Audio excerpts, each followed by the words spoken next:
আসসালামু আলাইকুম গাইস, আপনারা সবাই কেমন আছেন? আমি আগে ভালো করে পানিটা ফুটায় নিছি। এখানে চিনিও আমি দিছি।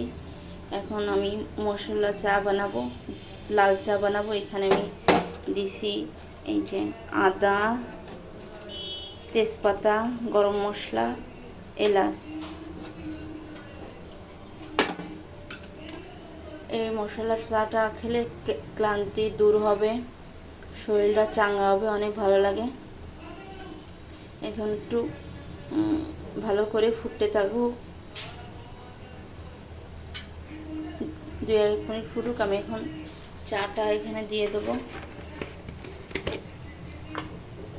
লবঙ্গ নাই, লবঙ্গটা আপনারা দেবেন, দেওয়ার চেষ্টা করবেন, অনেক মজা লাগে এই চাটা।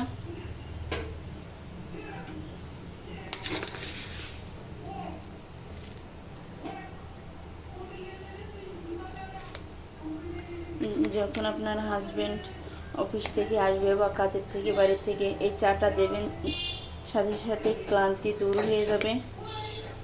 আমি একটু বেশি কালার খাই তো চা লাল চা যদি কালার না হয় তাহলে কি ভালো লাগে? বেশি আবার করবে না, তাহলে ঝাল হয়ে যাবে। পানিটা আগে প্রথমে ভালো করে ফুটায় নিতে হবে।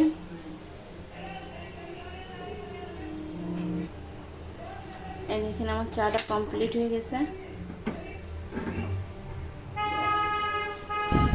সে পরশু দিনকেরা যে 2 কাপ কিনে নিয়ে আসছি।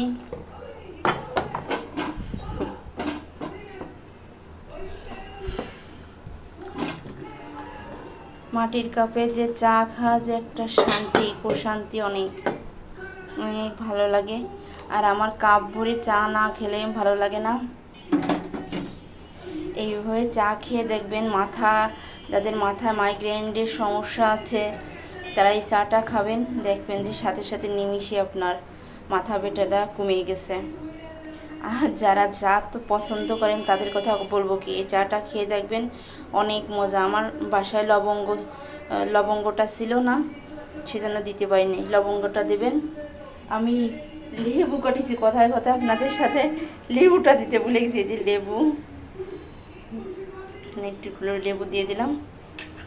শুধু একটা জিনিস, খালি লবঙ্গটা দিতে পারিনি। আল্লাহ হাফেজ।